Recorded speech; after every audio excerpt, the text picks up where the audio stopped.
It broke barriers as it built a new world. It was absolutely a leap of faith because nobody had done it before. And went head-to-head with the most successful game of its kind. It actually scared us too, because we're thinking, oh, there's probably going to be room for one and that's it. Building this brave new world wasn't easy. I don't know. If I hadn't seen the game from the beginning, I probably would have been pretty skeptical. Yet the results were breathtaking. In a way, it's like our world, except it's in a fantasy setting. Real-life relationships began forming. You make friends in this game, and these are friends that you keep for a long time. And make-believe characters came to life. A mother sent in a picture of her daughter and said, "My daughter looks exactly like this. You've got to use her."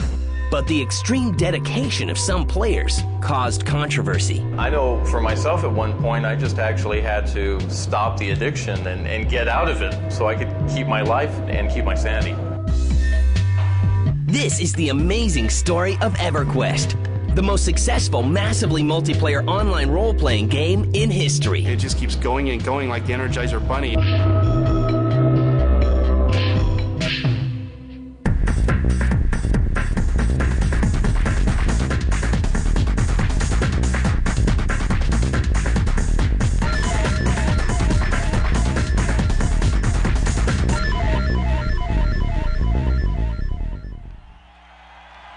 By the mid-1990s,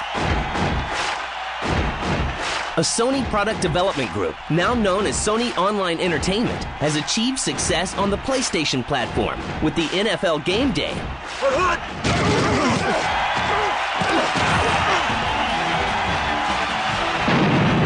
Twisted Metal,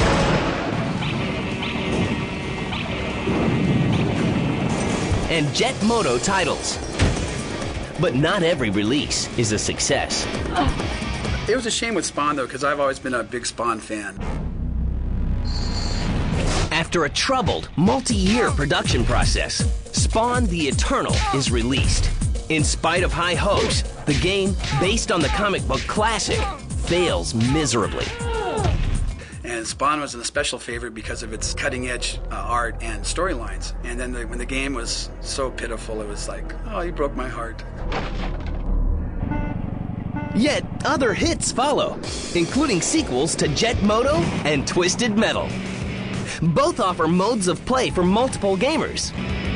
Ha! The race to broaden multiplayer entertainment officially begins.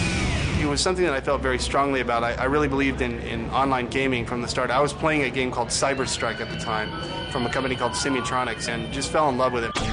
But his love for online games takes a personal toll. I was just married at the time. My wife was killing me. We were getting $600 a month bills, and she just wanted to kill me for this because it was hourly pay-for-play on Genie back in those days. And what happened was, as I fell in love with internet gaming, I more and more wanted to see my tabletop Dungeons & Dragons days from high school kind of become a reality. Smedley approaches his boss at Sony. He wants to create an online fantasy world unlike any other. A game that can be played only by subscription. Actually, at that time, my old boss, Kelly Flock, back in '97 when I first hit him up with this idea, he was really supportive of it. And it's not very often that you find a company that's willing to take a risk, a real flyer. Because we're talking about days when there was no real pay-for-play business. It was limited to people like me that were willing to pay for it.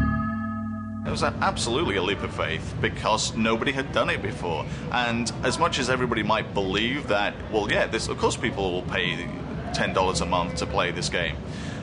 Whether they actually will or not, you rely so heavily then on the content of the game, aside from anything else, that core game quality has to be there. Back in March of '97, I hired Brad McQuaid and Steve Clover. It's kind of a funny story. I was browsing the web looking for programmers, and I was looking through shareware games because I had in my head that I wanted to get an online role-playing game going. Honestly, it was no more than an idea, and I was fortunate enough to run across Brad McQuaid and Steve Clover.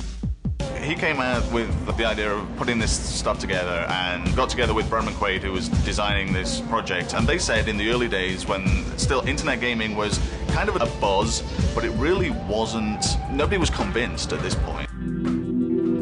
Work on the new game continues, but in September 1997, Ultima Online, the first commercial online game, is released by Origin. How would this affect Sony's ambitious project?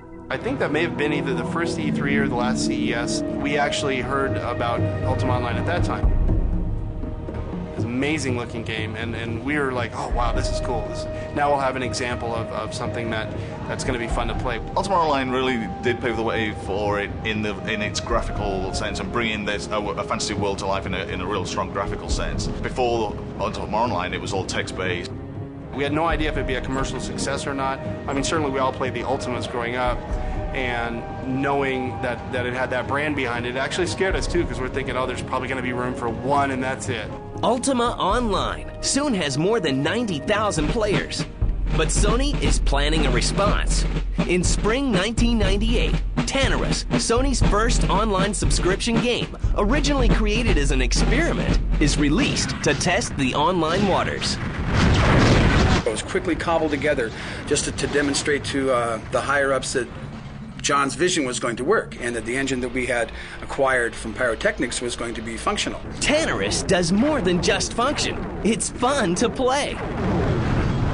Tanarus is a tank game made of teams. There's no real complicated scenarios involved. You just get in your tank, drive, and try and kill the other guy before he kills you.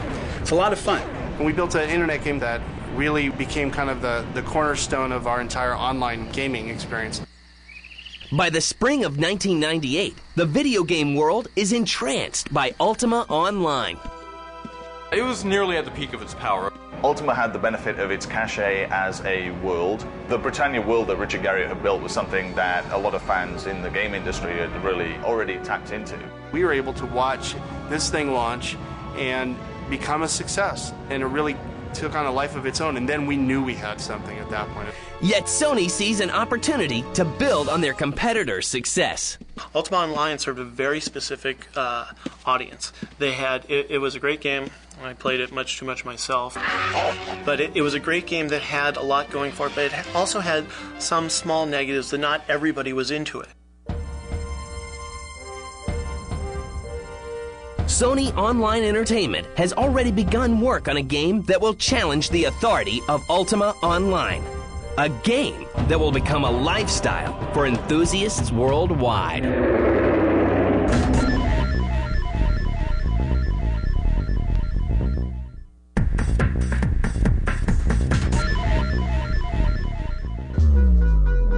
By 1998, Ultima Online is the top internet game of its kind. Sony Online Entertainment is getting ready to go head-to-head with its own entry. The new massively multiplayer online role-playing game is dubbed EverQuest. It will be set in a breathtaking 3D fantasy world, a persistent world that never shuts down. We'd never done this before. Tanarus was our only experience, and it was very limited compared to the scope of an EverQuest, so it was just a lot of trial by fire and trial by error. It was a major risk, there's no doubt. There had never been even an attempt to do a game like this, which is a true 3D engine, massively multiplayer, persistent world, online role-playing game. Players can assume characters of infinite types. The game features 12 different races of humans, gnomes, elves, and other creatures. You can go into it, adopt a new identity. You can be whoever you want to be. The connection with your character that you created was immediate, that you could really start building up and exploring, and people struggled through the hard times because at the core this was new, this was just a lot of fun. The online world of EverQuest is called Norath. From a first or third-person perspective, players can explore continents ranging from steaming jungle swamps to underwater lands. In a way, it's like our world, except it's in a fantasy setting. It has an economy, it has a social structure. It's just not our world. Within Norath, players traverse many different zones and pool resources in quests for distant treasures. The global environment and the artistic results are astonishing. EverQuest is all about people interacting with other people. Their experience just fighting monsters, that's fun. It's when they start getting their friends involved. That's when something just seems to click, because you're working towards a common goal. A lot of people in the hardcore that started with the game had probably come to this because it was sort of Dungeons & Dragons style experience that they'd had on the tabletop, now visualized. You get the magic through the fact that it's suddenly real, it's suddenly more diverse, and it's suddenly interactive. And this interactivity is key to what makes this new game unique. You're fighting a monster, and a friend of yours joins in. And all of a sudden, you've got somebody you know, and maybe they've invited somebody else to join your group, and now you've got 3 people, and all of a sudden you're introduced to this new person. It just keeps going and going like the Energizer Bunny. I mean, you just get this huge network of people that you meet, and I think that's the magic. Yet one of the game's most unique aspects causes concern. In Ultima Online, players often battle or PK fellow players for sport. So with EverQuest, they decided to go with player versus environment. It was very controversial when it was announced during the development that we were going to go towards player versus environment rather than player versus player. So a concession is made. The hardcore player versus player people were really upset because they wanted to show that they're the best player, we had the best skills, and the way to prove that is against another player and not against an artificial intelligence.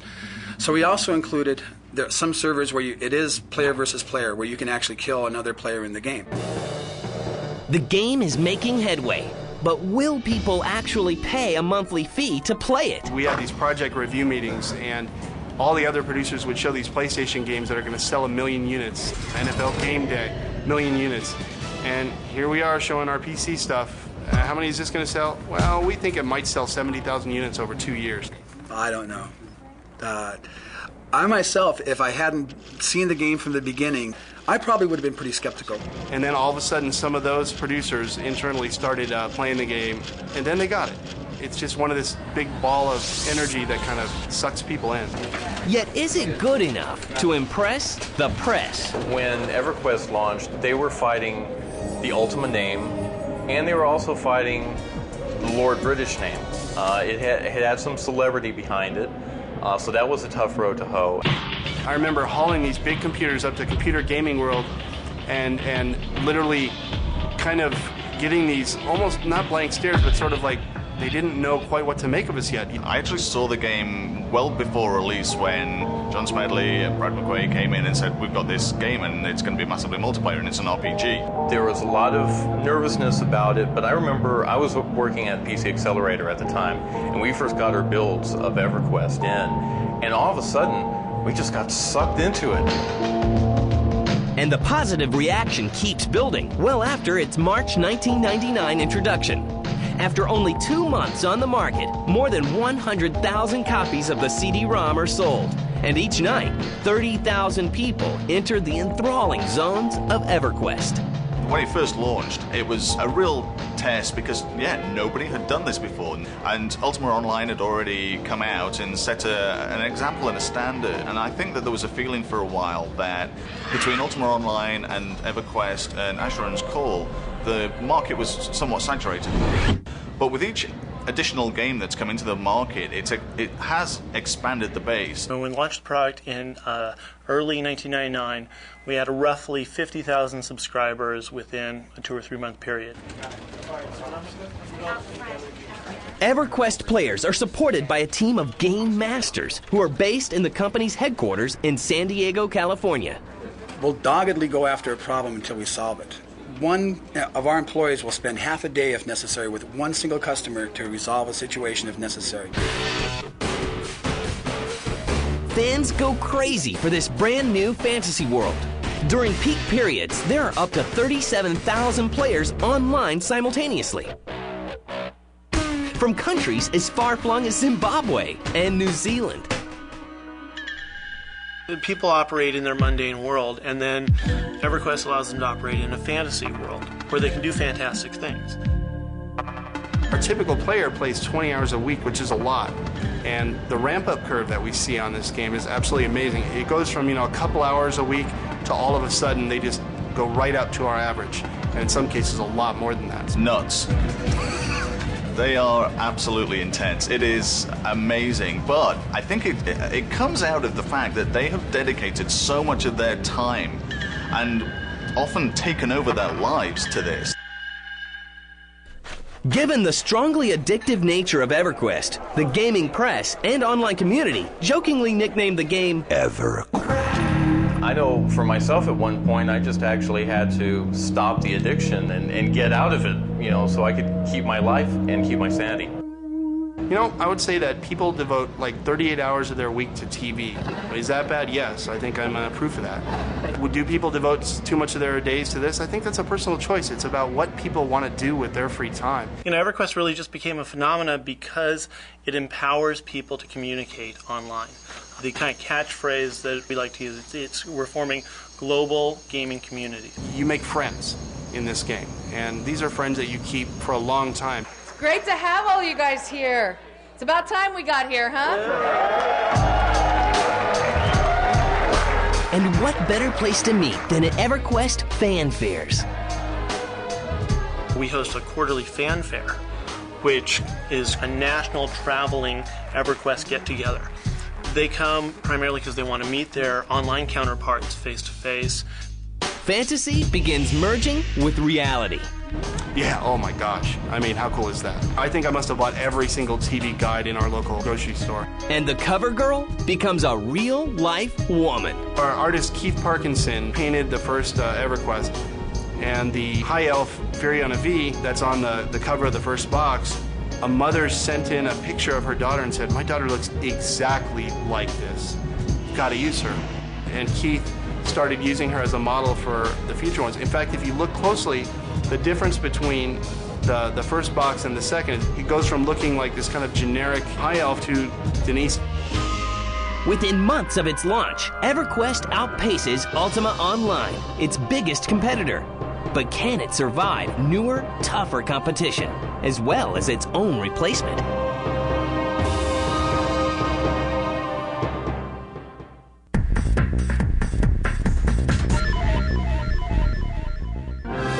In December 1999, EverQuest becomes the best-selling, massively multiplayer online role-playing game of all time.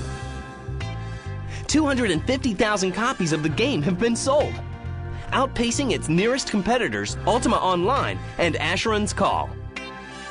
I'm not sure that there is an average EverQuest player. A good portion of our audience is male. A good portion fits between the ages of 13 and 30. To however old you want to be to play it. At the same time, we have 75-year-old grandmothers in Florida playing with their grandkids out in San Francisco. There's some people that play heavy Dungeons and Dragons and are into the real role-playing side of things, and then you have the jocks, like the Kurt Schillings of the world. It really does take a cross-section of people. As many as 40,000 subscribers have logged on to the game at the same time, each paying a $10 a month subscription fee. But fans are restless. We're really there to please the ongoing players who've been playing a long time and want some new experience. That's what the expansions are for. In early 2000, the first EverQuest expansion pack is released. The Ruins of Kunark includes a new continent to explore and a new race of lizardmen. It really helped to give something extra, and it really wasn't just a case of adding a landmass, it was adding a bunch of other elements. The expansion pack is a smash hit, and by February 2000, EverQuest boasts more than 300,000 players.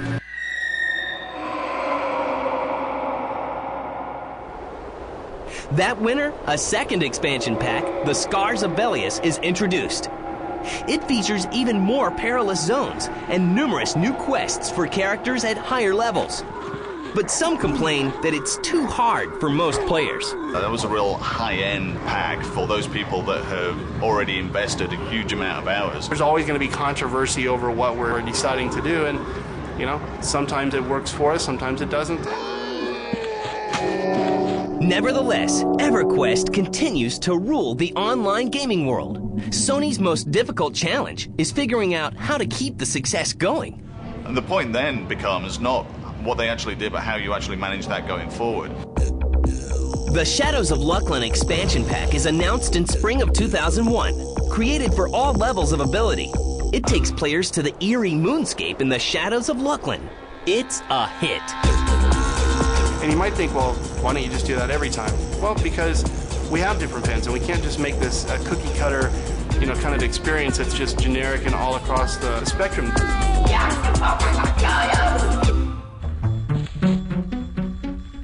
Leveraging an established leadership in online gaming, Sony Online Entertainment announces plans for 3 ambitious new online games, including the long-awaited real-time strategy game, Sovereign.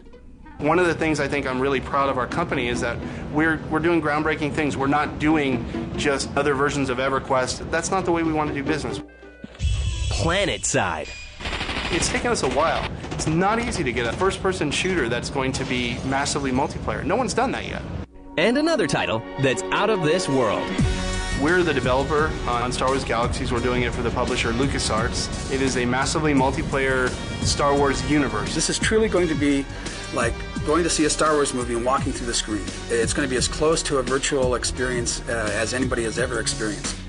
But, as fans like to say, there will always be EverQuest. You'll see Sony Online focusing on bringing our online games to the console market. We also have EverQuest Online Adventures, which we're taking to the PlayStation 2. In my opinion, the console gaming is going to be one of the biggest explosions here in the next 2 or 3 years. We're working with a company on a real-time translation technology, which, in the simplest form, somebody in France will type in French and they'll get translated into English on my computer and back and forth. So we're looking to expand French, German, Spanish, Japanese, and Korean. EverQuest 2 is going to be coming out fall 2003. Our plans are to migrate people in such a way that if they want to go to EverQuest 2, they can. The game itself is coming along really well. It's going to, I think, redefine where we're trying to go with these games. We're doing unique things like nobody's ever done before. We're aging characters within the game. Over time, you'll be able to manipulate your character such that you visually age in-game. Can you purchase virtual anti-aging cream? Never mind. More importantly, will there ever be too many online games? I do have concerns that there are too many coming too soon. And I really don't know if the market can support all of them or not. Is there room for everyone? I think just like any other market, the consumer is going to end up telling us who the winners are. And that's the way it should be. So I'm excited to see The Sims Online come up, and I think it's going to grow the market. Dark Age of Camelot from Mythic Entertainment has been a huge success, and that's great. Anarchy Online has really improved since its launch, and they all offer different game experiences. Amazingly, EverQuest has not been really hit hard by those games coming out. The cream really will rise to the top, and hopefully I think we're going to be leading that. How long will the original live on? There's absolutely no reason why it should stop. There's a new expansion coming out, Planes of Power. EverQuest isn't going away anytime soon. It will live on as long as it's financially reasonable to do so, and I think that's going to be for some time to come. EverQuest has broken records worldwide, but it has also done something much more important. It has formed friendships worldwide. Friendships that transcend the game. To me, if people have made friends because of EverQuest, and it's become kind of a part of their lives as they go about their everyday lives, if we can be a part of that, I'm really happy, and I hope that that's something that we can continue to do and make people feel good about.